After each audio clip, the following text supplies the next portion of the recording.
Hello students, आज के video में लोग स्टार्ट करेंगे डिफरेंट एंडोक्राइन ग्लैंड। जो भी एंडोक्राइन ग्लैंड्स हैं उनको हम लोग इंडिविजुअली पढ़ेंगे। उनके कौन कौन से हार्मोन्स होते हैं, उनके क्या फंक्शंस होते हैं, सभी हार्मोन्स और उनके फंक्शन को हम लोग इंडिविजुअली एक एक करके पढ़ेंगे। तो एंडोक्राइन ग्लैंड्स में लोग सबसे पहले पढ़ेंगे हाइपोथैलेमस को, क्योंकि हाइपोथैलेमस जो होता है वो पिट्यूटरी ग्लैंड को कंट्रोल करता है और पिट्यूटरी ग्लैंड बॉडी के जो रिमेनिंग एंडोक्राइन ग्लैंड्स हैं उनको कंट्रोल करने का काम करता है। तो सबसे पहले हम लोग जानेंगे कि जो हाइपोथैलेमस है वो उसका बेसिक लोकेशन क्या होता है और वो किस तरीके से पिट्यूटरी ग्लैंड को गाइड करता है। तो स्टार्ट करते हैं हम लोग हाइपोथैलेमस से।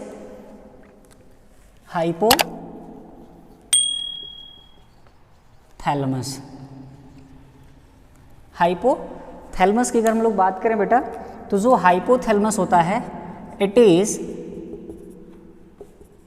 The base part of diencephalon. Diencephalon क्या बेटा? Diencephalon is the part of fore brain. Diencephalon क्या बेटा?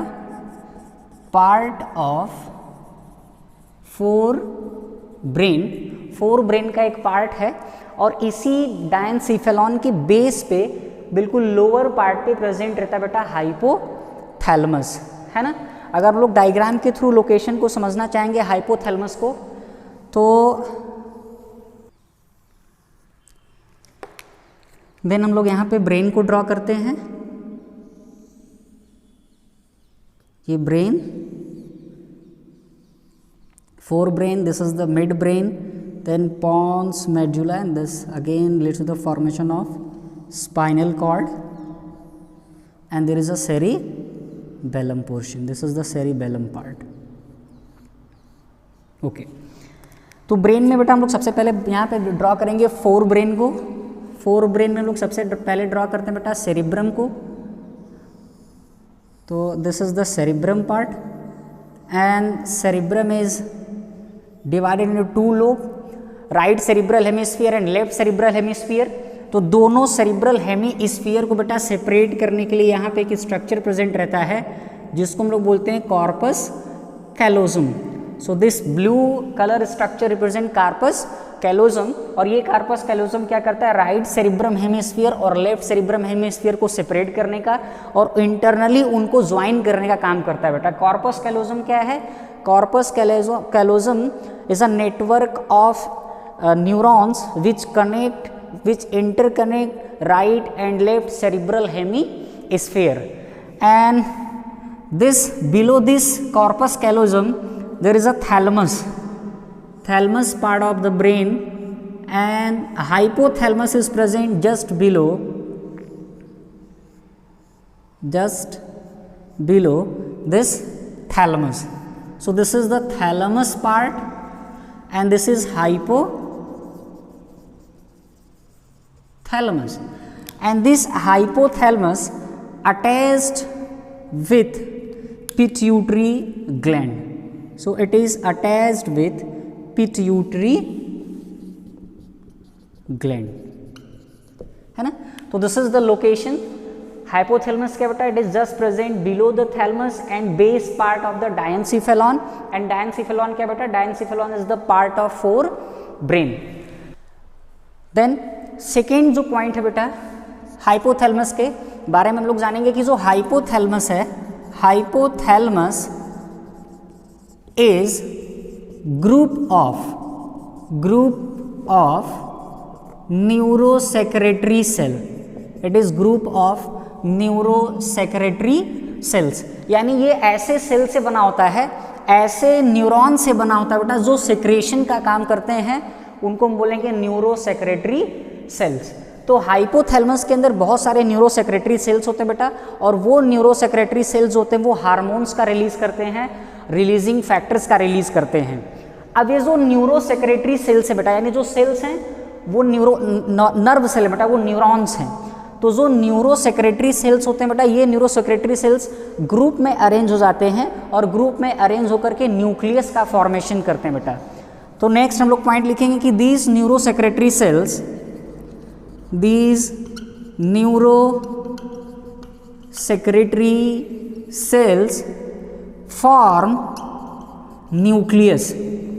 देखिए हमने न्यूक्लियस आपको बता रखा है बेटा, न्यूक्लियस क्या होता है, किसी भी एक्सॉन की अगर हम लोग बात करें, किसी भी न्यूरॉन की अगर हम लोग बात करें तो किसी भी न्यूरॉन के अंदर बेटा क्या होता है, एक सेल बॉडी होता है, दूसरा उसका नर्व फाइबर होता है ना। तो ये स्मॉलर नर्व फाइबर्स को बेटा हम लोग बोलेंगे dendrites and long nerve fibres को हम बोलेंगे एक्सॉन। तो बहुत सारे न्यूरॉन्स के जो सेल बॉडीज होते हैं बेटा, इन सेल बॉडी के एसोसिएशन को हम लोग बोलते हैं ग्रे मैटर। ये जो सेल बॉडी का एसोसिएशन बेटा हम लोग इसको बोलेंगे grey matter.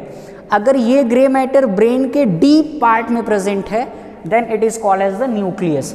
So when the grey matter present deep inside the brain that is called as the nucleus. तो जो न्यूरोसेक्रेटरी सेल्स हैं, यानी जो न्यूरॉन्स हैं जो हाइपोथैलेमस के अंदर प्रेजेंट हैं, उन न्यूरॉन्स का जो सेल बॉडी पार्ट है वो एक साथ एसोसिएट हो जाता है बेटा, और एसोसिएट होकर के क्या बनाता है, न्यूक्लियस का फॉर्मेशन करता है। अब ये जो न्यूक्लियस होता है, ये जो न्यूक्लियस हैं, ये 3 टाइप्स के न्यूक्लियस होते हैं। हाइपोथैलेमस के अंदर बेटा 3 तरीके के न्यूक्लियस बनते हैं, 3 न्यूक्लियस बनते हैं। सबसे पहले paraventricular nucleus, paraventricular nucleus.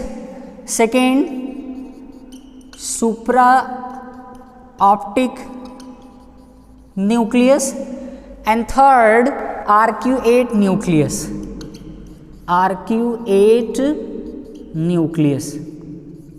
So ये जो न्यूक्लियस हैं हाइपोथैलेमस के अंदर, इन 3 न्यूक्लियस में से paraventricular nucleus and supra optic nucleus, these 2 nucleus synthesized hormones and supply to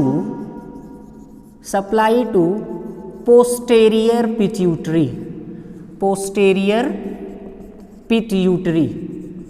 यानी paraventricular nucleus, supra optic nucleus, ये दोनों जो न्यूक्लियस हैं हाइपोथैलेमस के, ये हार्मोन्स का प्रोडक्शन करते हैं और वो हार्मोन्स सप्लाई कर दिए जाते हैं पोस्टेरियर पिट्यूटरी ग्लैंड में। पैरावेंट्रिकुलर न्यूक्लियस होता है, it synthesize oxytocin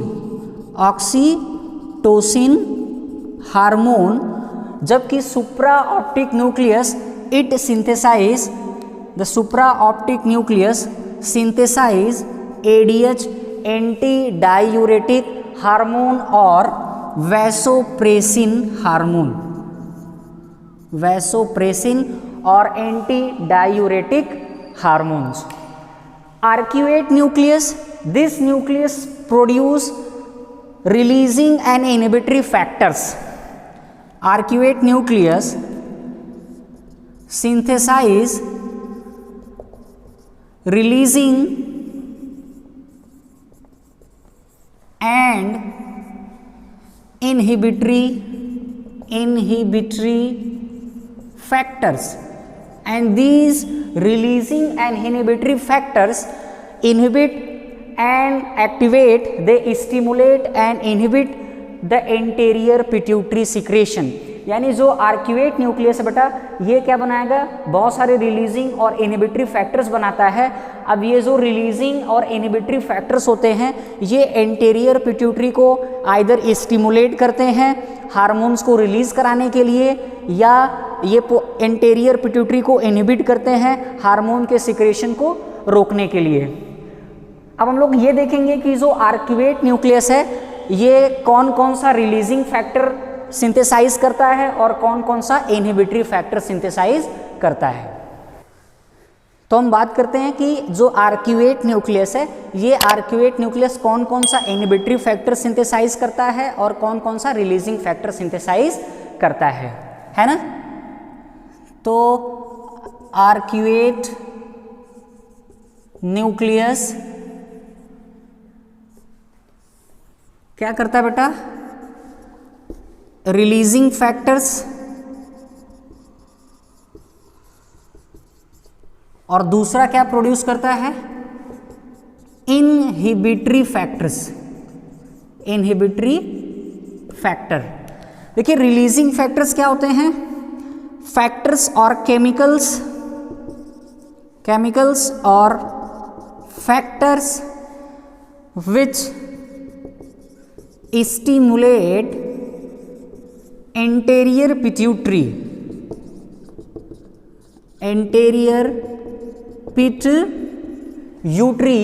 to release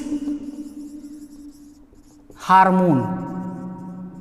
examples की अगर हम लोग बात करें, एग्जाम्पल की बात करें कौन कौन से रिलीजिंग फैक्टर्स होंगे, तो जैसे thyroid stimulating hormone releasing factor, यानी ऐसा रिलीजिंग फैक्टर जो हाइपोथैलेमस से रिलीज होगा और वो एंटेरियर पिट्यूटरी को स्टिमुलेट करेगा, एक्टिवेट करेगा थायराइड स्टिमुलेटिंग हार्मोन को रिलीज करने के लिए।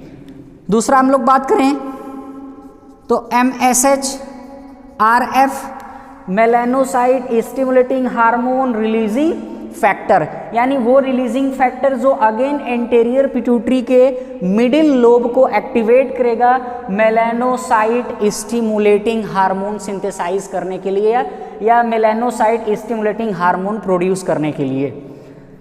ऐसे ही हम लोग और एग्जांपल बात करें तो ACTH RF, यानी ऐसा रिलीजिंग फैक्टर जो एड्रिनोकॉर्टिकोट्रॉपिक हार्मोन्स को रिलीज कराएगा, प्रोड्यूस कराएगा एंटेरियर पिट्यूटरी से। देन PRF, यानी ऐसा रिलीजिंग फैक्टर जो प्रोलैक्टिन हार्मोन को प्रोड्यूस कराएगा एंटेरियर पिट्यूटरी से। तो जितने भी रिलीजिंग फैक्टर्स होंगे वो रिलीजिंग फैक्टर्स क्या करेंगे, एंटेरियर पिट्यूटरी को स्टिमुलेट करेंगे हार्मोन्स के रिलीज के लिए। दूसरा इनहिबिटरी फैक्टर्स होते हैं। इनहिबिटरी फैक्टर्स बेटा वो फैक्टर जो पिट्यूटरी ग्लैंड के सिक्रेशन को कम कर देते हैं, पिट्यूटरी ग्लैंड के सिक्रेशन को इनहिबिट कर देते हैं, उनको हम बोलेंगे inhibitory factors. So the chemicals or factors which suppress or inhibit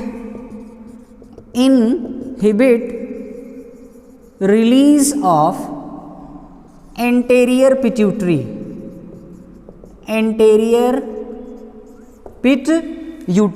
example की हम लोग बात करें अगर यहाँ पे, तो जैसे हमने यहाँ पे लिखा है बेटा melanocyte stimulating hormone releasing factor, तो यहाँ पे इनहिबिटरी फैक्टर हो जाएगा melanocyte stimulating hormone inhibitory factor, यानी ऐसा फैक्टर जो क्या करेगा, इनहिबिट करेगा किसके सिक्रेशन को, मेलानोसाइट स्टिमुलेटिंग हार्मोन के। नेक्स्ट जैसे हमने यहाँ पे PRF लिख रखा है बेटा, तो यहाँ पे PIF हो जाएगा, यानी इनहिबिटरी फैक्टर, यानी वो फैक्टर जो प्रोलैक्टिन हार्मोन के प्रोडक्शन को एंटेरियर पिट्यूटरी से कम कर देगा, इनहिबिट कर देगा, रोक देगा, उसको हम बोलेंगे प्रोलैक्टिन इनहिबिटरी फैक्टर्स। नेक्स्ट हम स्टार्ट करने जा रहे हैं hypothalamus hypophyseal portal system. Hypothalamus hypophyseal portal system. देखिए हाइपोथैलेमस हाइपोफिजियल पोर्टल सिस्टम क्या है, it is the network of blood capillary, it is network of blood capillary which interconnect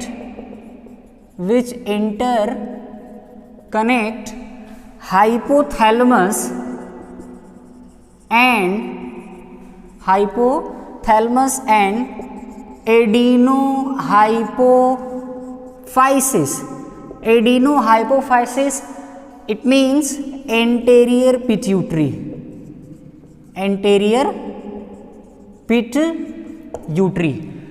देखिए अभी हम लोग पढ़े थे कि जो हाइपोथैलेमस होता है वो हाइपोथैलेमस क्या करेगा, पिट्यूटरी ग्लैंड के सिक्रेशन को कंट्रोल करता है।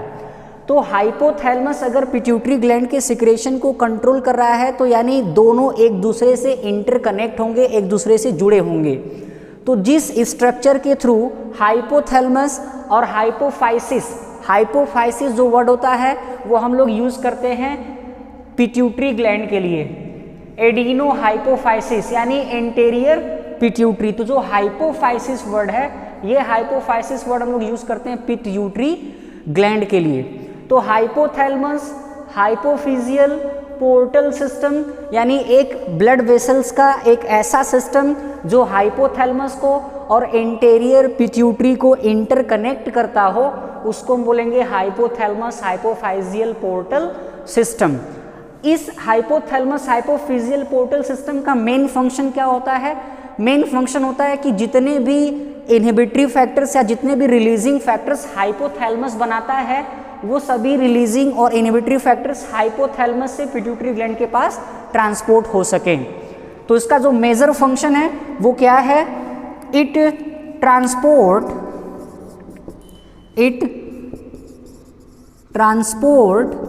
Releasing and inhibitory factors from hypothalamus to anterior pituitary,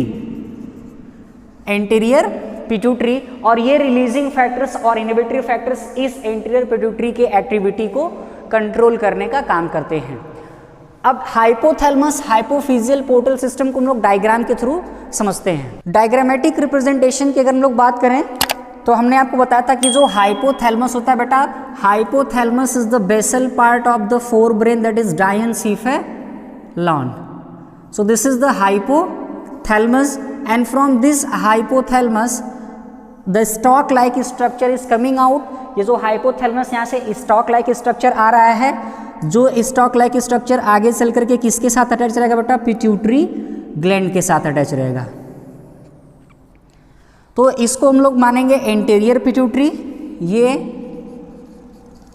anterior pituitary, और ये पोस्टेरियर पिट्यूटरी, पोस्टेरियर पिट्यूटरी को हम लोग एडिनो हाइपोफाइसिस के नाम से भी जानते हैं। सॉरी, इसको पोस्टेरियर पिट्यूटरी को हम लोग न्यूरो हाइपोफाइसिस के नाम से भी जानते हैं, और एंटीरियर पिट्यूटरी को हम लोग एडिनो हाइपोफाइसिस के नाम से जानते हैं। Now hypothalamus hypophyseal portal system कौन सा सिस्टम है? ऐसा सिस्टम है जो हाइपोथैलेमस और एंटीरियर पिट्यूटरी को इंटरकनेक्ट करता हो, उसको हम बोलेंगे हाइपोथैलेमस हाइपोफिजियल पोर्टल सिस्टम। अब देखिए, इस हाइपोथैलेमस के अंदर there is a network of blood capillaries, there is network of blood capillaries. From this network of blood capillaries along, ये जो नेटवर्क है ब्लड कैपिलरीज का, इस नेटवर्क से कुछ लॉन्ग ब्लड वेसल्स अराइज होते हैं, और वो लॉन्ग ब्लड वेसल्स हाइपोथैलेमस से निकल करके एंटीरियर पिट्यूटरी के अंदर सप्लाई करते हैं। और ये जो ब्लड वेसल्स हैं, जैसे ही एंटीरियर पिट्यूटरी के अंदर एंटर करते हैं, again they form the network of blood capillaries, again they form the network of blood capillary। अब देखिए यहाँ पे हमने आपको बताया था कि जो हाइपोथैलेमस होता है, इस हाइपोथैलेमस के अंदर न्यूरोसेक्रेटरी सेल्स पाए जाते हैं, और वो न्यूरोसेक्रेटरी सेल्स जो होते हैं न्यूक्लियस के फॉर्म में प्रेजेंट होते हैं। तो सबसे पहले हम लोग यहाँ पे बात करेंगे कि यहाँ पे कौन सा न्यूक्लियस प्रेजेंट है? RQ8 न्यूक्लियस प्रेजेंट है, और ये RQ8 न्यूक्लियस जो भी इनहिबिटरी या रिलीजिंग फैक्टर्स होते हैं, उन रिलीजिंग और इनहिबिटरी फैक्टर्स को RQ8 न्यूक्लियस कहाँ पे ट्रांसफ़र करेगा? इन कैपिलरीज के पास ट्रांसफ़र करता है, और इस कैपिलरी से जो भी रिलीजिंग और इनहिबिटरी फैक्टर्स होते हैं, इस कैपिलरी के थ्रू ट्रांसफ़र होते हैं इस ब्लड वेसल्स में, और ब्लड वेसल्स के थ्रू ट्रांसफ़र करके आ जाते हैं एंटीरियर पिट्यूटरी में, जहाँ पर ये इस एंटीरियर पिट्यूटरी ग्लैंड को आइदर एक्टिवेट करते हैं या इनहिबिट करने का काम करते हैं। दूसरा हमने आपको बताया था कि दो और न्यूक्लियस पाए जाते हैं इसके अंदर। एक को हम लोग बोलते हैं पैरावेंट्रिकुलर न्यूक्लियस, पैरावेंट्रिकुलर न्यूक्लियस, और दूसरे को हम लोग बोलते हैं सुप्रा optic nucleus, supra optic nucleus. ये दोनों nucleus, paraventricular nucleus and supra optic nucleus, ये दोनों न्यूक्लियस सप्लाई करते हैं पोस्टेरियर पिट्यूटरी को। यानी पोस्टेरियर पिट्यूटरी में, पोस्टेरियर पिट्यूटरी को हाइपोथैलेमस से कोई ब्लड वेसल्स कनेक्ट नहीं कर रहा है, हाइपोथैलेमस से पोस्टेरियर पिट्यूटरी को कोई भी ब्लड वेसल्स इंटरकनेक्ट नहीं कर रहा है। यानी हाइपोथैलेमस हाइपोफिजियल पोर्टल सिर्फ और सिर्फ कहाँ मिलेगा, हाइपोथैलेमस और एंटीरियर पिट्यूटरी के बीच में। तो this band of blood vessels between hypothalamus and pituitary, it is called as hypothalamus hypophyseal portal system. और जो paraventricular supraventricular nucleus, supra optic nucleus से जो न्यूरॉन्स आ रहे हैं, ये न्यूरॉन्स यानी जो एक्सॉन्स पोर्शन आ रहा है, जो जो न्यूरो हाइपोफाइसिस को यानी पोस्टेरियर पिट्यूटरी को सप्लाई कर रहा है, इसको हम लोग बोलते हैं हाइपोथैलेमस हाइपोफिजियल ट्रैक। ट्रैक क्या होता है बेटा? Tract is the association of axon fibres. किसी भी न्यूरॉन का जो एक्सॉन फाइबर है, उस एक्सॉन फाइबर के एसोसिएशन को हम लोग ट्रैक बोलते हैं। और ये ट्रैक कहाँ प्रेजेंट है? ये ट्रैक प्रेजेंट है हाइपोथैलेमस और हाइपोफाइसिस के बीच में, इसलिए हम लोग इसको बोलेंगे हाइपोथैलेमस हाइपोफिजियल ट्रैक। तो supra optic and paraventricular nucleus जो भी हार्मोन्स बनाएंगे, वो हार्मोन्स डायरेक्टली इस न्यूरॉन्स के एक्सॉन के थ्रू ट्रांसफर हो जाएगा एडिनो हाइपोफाइसिस में। और ये एडिनो हाइपोफाइसिस क्या करेगा? इन हार्मोन्स को स्टोर करके रखता है, और जैसे ही स्टिमुलस मिलेगा, उस स्टिमुलस के रिस्पॉन्स में ये हार्मोन्स को क्या करेगा? रिलीज करने का काम करेगा। अब ये जो ये पूरे स्ट्रक्चर को, इस पूरे एसोसिएटेड स्ट्रक्चर को हम लोग पिट्यूटरी स्टॉक का नाम देते हैं। Pituitary stock. पिट्यूटरी स्टॉक का मतलब एक ऐसा आउट ग्रोथ स्ट्रक्चर जो हाइपोथैलेमस से निकले और पिट्यूटरी को अटैच करता हो, हम लोग उसको बोलते हैं पिट्यूटरी स्टॉक या infundibulum. Infundibulum. So this is your hypothalamus hypophyseal portal system.